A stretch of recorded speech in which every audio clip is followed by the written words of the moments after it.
السلام علیکم جی، ہمارا آج کا ٹاپک ہے افادہ اور آمدنی، یوٹیلیٹی اینڈ انکم۔ اب اس کو سمجھانے سے پہلے میں ایک کامن سینس کی ایگزامپل دیتا ہوں۔ ایک کامن سینس ایگزامپل ہے کہ ایک شخص کی آمدنی اگر 20,000 روپیہ ہے تو وہ ان چیزوں پر سب سے پہلے خرچ کرے گا جو اس کے لیے سب سے زیادہ ضروری ہیں، بجائے وہ ان چیزوں پر جو اس کے لیے کم ضروری ہیں۔ یعنی کہ وہ چیزیں جو اس کو سب سے زیادہ افادہ دیتی ہیں اس پر وہ اپنی آمدنی کو سب سے زیادہ پہلے خرچ کرے گا۔ تو اب میں اگزامپل کے طور پہ بتاتا ہوں کہ ایک شخص کی آمدنی اگر فرض کریں کہ 20,000 روپیہ ہے اور اس کو خرچ کرنا ہے ترتیب وار، تو سب سے پہلے وہ مثال کے طور پر رینٹ پہ خرچ کرے گا۔ کیوں؟ کیونکہ اس سے اس کو زیادہ یوٹیلیٹی ملتی ہے، کیونکہ زیادہ افادہ ملتا ہے۔ اگر وہ رینٹ نہیں پے کرے گا تو مکان مالک اس کو گھر سے نکال دے گا، ٹھیک ہے نا۔ اس کے بعد وہ کیا کرتا ہے، وہ راشن لیتا ہے، صاف ظاہر ہے وہ راشن لے گا تو اپنے بچوں کو کھانا کھلائے گا۔ اب لیٹ سپوز اس نے 3,000 روپے خرچ کر دیا راشن پہ، اور اس نے 2,000 روپے یا 5,000 روپے راشن پہ خرچ کر دیا، اور 3,000 روپے اس نے خرچ کر دیا بلز پر۔ الیکٹرسٹی کا بل ہو گیا ہے، گیس کا بل ہو گیا۔ اب اس نے تقریباً 13,000 روپے خرچ کر دیا ان چیزوں پر، اور 2,000 اس کے بچوں کی اسکول کی فیس ہو گئی لیٹ سپوز۔ تو ٹوٹل اس نے کتنا خرچ کر دیا؟ 15,000 روپے اس نے خرچ کر دیا ہے۔ یہ سب سے پہلے ضروری تھی۔ آپ دیکھیں کہ اگر وہ رینٹ نہ پے کرتا تو اس کو مکان مالک گھر سے نکال سکتا تھا۔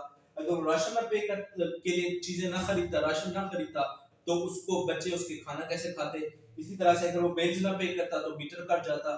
اسی طرح سے اگر وہ بچوں کی فیس نہ دیتا تو سکول والے بچوں کو سکول میں نہ آنے دیتے، ٹھیک ہے نا۔ تو یہ تھی اس کی سب سے اہم ضرورتیں، اور اس پہ اس نے سب سے زیادہ اور سب سے پہلے خرچ کیے۔ اب باقی اس کے پاس جو 5,000 روپے بچتا ہے اس سے اس کو کم یوٹیلیٹی ملتی ہے، یعنی کہ آؤٹنگ اور ریکریشن کے لیے اگر ان ساری چیزوں میں سے پیسہ بچ گیا تو وہ خرچ کرے گا، ادروائز وہ نہیں خرچ کرے گا۔ اب فرض کریں کہ یہاں پر کوئی ایک اور ایسی چیز آ جاتی ہے جس پر خرچ کرنا بہت ضروری ہو جاتا ہے۔ فرض کریں کہ ہاسپٹل کا بل کر لیتے ہیں، ٹھیک ہے۔ اب فرض کریں کہ اس کا کوئی بچہ بیمار ہو گیا ہے، وہ خود بیمار ہو گیا ہے، تو ڈیفینیٹلی اس کو ہاسپٹل میں بھی فرض کریں 2,000 روپے خرچ کرنا پڑ گیا ہے۔ تو یہ بھی اس سے بھی اس کو زیادہ افادہ ملے گا، تو وہ ریکریشن یا آؤٹنگ پر زیادہ خرچ نہیں کرے گا۔ تو یہاں پر ہم نے یہ سمجھا کہ انسان سب سے پہلے ان چیزوں پر خرچ کرتا ہے جس سے اس کو میکسیمم یوٹیلیٹی یعنی کہ زیادہ افادہ ملتا ہے۔ اب یہاں پر ہم ایک اور کنسپٹ پڑھتے ہیں غریب اور امیر کا، کی آمدنی کا اور اس میں یوٹیلیٹی کا۔ اب ایک غریب آدمی ہے، اس کی آمدنی میں اس کو زیادہ یوٹیلیٹی ہے، ایک امیر آدمی ہے، اس کو اپنی آمدنی میں کم یوٹیلیٹی ہے۔ یہ کیسے آپ کہہ سکتے ہیں جی ایسا کہ پیسہ تو سب کے لیے ضروری ہوتا ہے، سب کے لیے ضروری ہوتا ہے۔ اب میں یہاں پر ایک ایگزامپل دیتا ہوں کہ غریب آدمی ہے، وہ کھانا گھر پہ فرض کرے کھاتا ہے تو اس کو یوٹیلیٹی مل جاتی ہے اس سے۔ کیوں کہ اس نے گھر میں کھانا پکایا، اس کو فرض کریں کہ 150 روپے میں پورے خاندان نے، وہ دو میاں بیوی ہیں، 2 بچے ہیں، 150 روپے میں انہیں کھانا بنا کے کھا لیا۔ لیکن ایک امیر آدمی ہے، اس کے پاس پیسہ وافر ہے، تو اس نے کیا کیا کہ ریسٹورنٹ پہ گیا، 2,000 روپے کا کھانا منگایا اور وہ کھا لیا، پیزا لے لیا جی، ساتھ میں کولڈ ڈرنکس لے لیا، آئس کریم کھا لی، تو 2,000 کا بل اس کا بن گیا۔ دونوں نے کھانا کھایا، دونوں کی کھانے کی یوٹیلیٹی جو ہے وہ پوری ہوئی ہے۔ لیکن اس پہ ایک اور چیز سامنے آتی ہے کہ اس کے لیے انکم جو ہے، غریب آدمی کے لیے انکم ضروری تھی، اس لیے اس کی یوٹیلیٹی 150 روپے میں بھی پوری ہو گئی، اور یہاں پر اس کی جو ہے اس کے لیے پیسوں کا کوئی مسئلہ نہیں تھا، یعنی کہ اس کی انکم کی یوٹیلیٹی جو ہے وہ کم ہے، ٹھیک ہے نا۔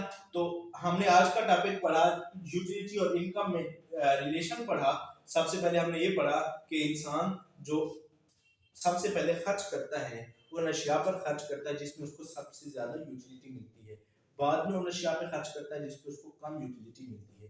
اسی طرح سے ہم نے پڑھا کہ جو غریب اور امیر کا انکم کا فرق ہے کہ غریب کے لیے اس کی آمدنی میں زیادہ یوٹیلیٹی ہے، اس کو سنبھال کر احتیاط سے استعمال کرتا ہے، جبکہ امیر آدمی اس کو بے دریغ استعمال کرتا ہے، اس کو کوئی ٹینشن نہیں ہوتی ہے کہ وہ کتنا خرچ کرے۔ آپ فرض کریں کہ غریب آدمی ہے، اگر اس کو کہیں جانا ہے تو پبلک ٹرانسپورٹ کوشش کرے گا کہ اس پر جائے، جبکہ امیر آدمی ہے وہ کوشش کرے گا کہ وہ اوبر منگا لے، کریم منگا لے، یا کوئی اور رکشہ کر لے، کچھ بھی کر لے۔ اس کا بل جانے کا فرض کریں 40 روپے ڈیلی کا لگ جاتا ہے، تو امیر آدمی کا 200-300 روپے ڈیلی کا لگ جاتا ہوگا۔ تو یہ تھوڑا سا ہم نے فرق پڑا غریب اور امیر آدمی کی انکم اور اس میں یوٹیلیٹی کا۔ یہ ہمارا آج کا ٹاپک۔ اب ہمارا اگلا ٹاپک ہے کہ اکنامکس ہے کیا۔ اکنامکس کی ہم تعریف پڑھیں گے، اور پھر مختلف جو ہے اکانومسٹ نے جو اس کی تعریف کی ہے ان کی تعریف کو انالائز کریں گے، ان کی ڈیفینیشنز کو انالائز کریں گے، اور اس کے بعد اس کے اوپر جو اعتراضات اٹھے ہیں وہ ہم انہیں اعتراضات کو پڑھیں گے اور پھر انہیں اعتراضات کی جو جواب دیے گئے ہیں ہم ان کو پڑھیں گے. تو ملتے ہیں ہم اپنے نیکسٹ لیکچر.